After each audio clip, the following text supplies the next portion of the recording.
The film starts, as a fleet of Kree ships, finish destroying a planet, before passing through a portal, known as, a jump point. The villains make their way to the moon, where their leader, named Darben, uncovers a vessel, containing a quantum band, which looks like a familiar bangle. After Darben learns, there is another out there, she wonders, what could be in possession of it. Somewhere in Jersey City, Kamala Khan, aka Ms. Marvel, is fantasizing about a team-up with Carol Danvers, aka Captain Marvel. After a brief moment of geeking out in her costume, her bangle starts to glow. Then, in a flash, Kamala appears to glitch, and disappear. Earlier in the day, Carol is aboard a ship, trying to look into the memories, stolen from her by the Kree. She also now takes care of Flirk and Kitty Goose. Carol is contacted by Nick Fury, from his Saber station, who mentions that, Monica Rambeau is working with them, to investigate an anomaly.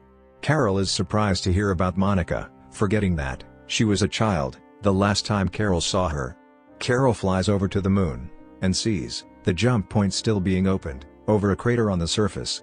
She finds evidence, linking the anomaly to the Kree, specifically Darben. As this happens, Monica approaches the anomaly with her own powers, which creates an entanglement, affecting her, Carol, and Kamala. Kamala gets switched into Monica's suit, while Monica ends up on the moon, and Carol crashes into Kamala's bedroom. While Carol meets Kamala's family, where are, Mom Yunima, Dad Yusuf, and brother Amir. Monica ends up fighting Kree villains, storming the moon, targeting Carol, calling her, the Annihilator.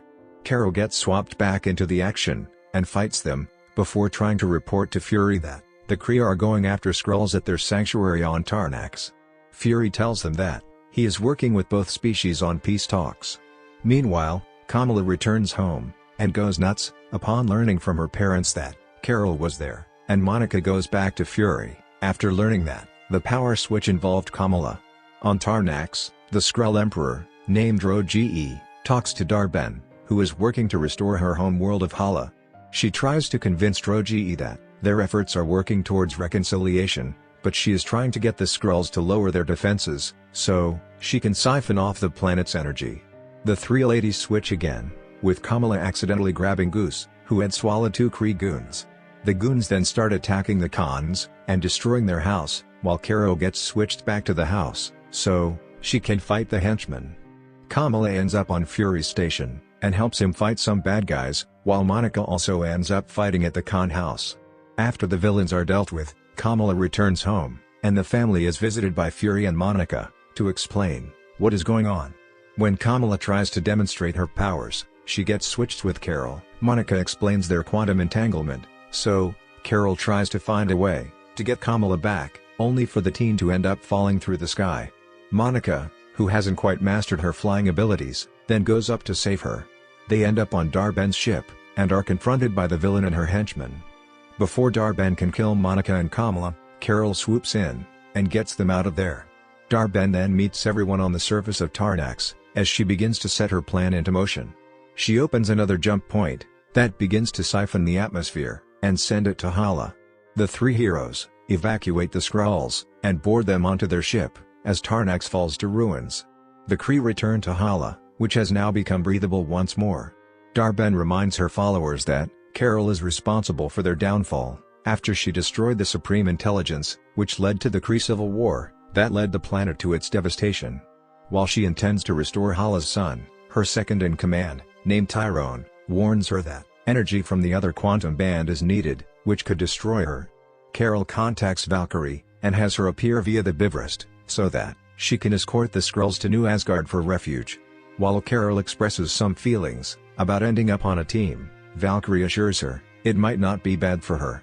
After they leave, Carol is met by Monica, to fix something on the ship. Monica expresses her own feelings toward Carol, over not seeing her for so long. Along with Kamala, Carol tries to track down Darben, using technology, that would allow them, to see into each other's memories, since Kamala saw a map and coordinates, on Darben's ship. In that time, Monica sees a memory of her mother Maria, talking to Carol, while she was dying from cancer, and Monica had gotten blipped. The moment proves too much for Monica, so she breaks the link. Kamala pulls both ladies in, for a comforting hug. Continuing their work, the ladies, who are unofficially now known as, the Marvels, determine that, Dar-Ben is heading toward the planet Aladna, next to siphon their oceans. As they head over there, Kamala learns that her family is being taken care of by Fury, and Maniba tells Carol and Monica to look after her daughter. Before heading to the planet, the heroes work together to try and get their switching under control. On Aladna, the inhabitants communicate through song. Carol reveals to Monica and Kamala that she is technically the princess of the people, due to helping Prince Yan out with legal issues.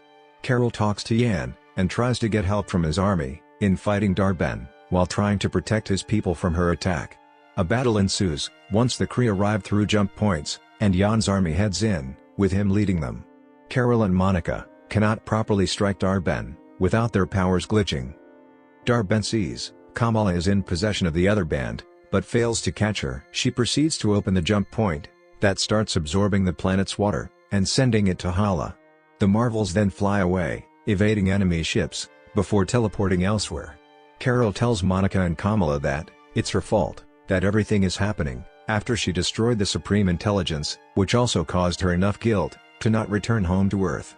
After the ladies resolve things, they find that Dar-Ben is set to open the last jump point to absorb the sun. They then warn Fury to get everyone at Saber evacuated. Just as this happens, several brain-like eggs that they were studying begin to hatch, revealing a litter of Fleur kittens. The Marvels arrive on the Saber station to help people, and use the Fleur kittens to swallow everyone and transport them inside their stomachs, as they all fit into one evacuation pod. Fury, plus the Khans, get everyone out to safety. The ladies then confront Dar-Ben for a 3-on-1 showdown, where they all finally keep their powers under control, and being to pummel her. One good punch from Carol sends the villain flying into a wall, where she is impaled by falling debris. Carol then tells her she can use her own energy to help restore Hala's son. Dar-Ben appears to concede, but when the debris is removed, she attacks Kamala and takes her bangle. Then Dar-Ben proceeds to tear open a hole in time and space, and the energy from the bands causes her to explode. In order to close the hole, Carol and Kamala each give Monica a burst of their energies, so that she can fly over and seal it from the other side of the tier. Monica is left trapped on the other side, while Carol and Kamala sadly return to Earth. Carol fulfills her promise and helps restore Hala's son. She later helps the Khans to move into the Rimbaud's old house in Louisiana. Kamala then bonds with her idol, as they wonder what their next moves will be. In New York, Kamala uses Fury's tech to gather intel on Kate Bishop. She tries to pull a Fury and recruit her, like he did with Tony Stark, setting the stage for the Young Avengers. During the mid-credits, Monica wakes up in a bed and is met by who appears to be Maria. When Monica addresses her as her mother, Maria doesn't appear to recognize her. Monica is then met by none other than Hank McCoy, aka Beast, who refers to Maria as binary. Monica then finds she is inside the X-Mansion, and Beast states that Charles is asking for updates. And from here, the movie ends. So guys, I hope you enjoyed this recap, especially this movie. So please, like, share and subscribe my channel. And I'll keep bringing you recaps like this. Thank you.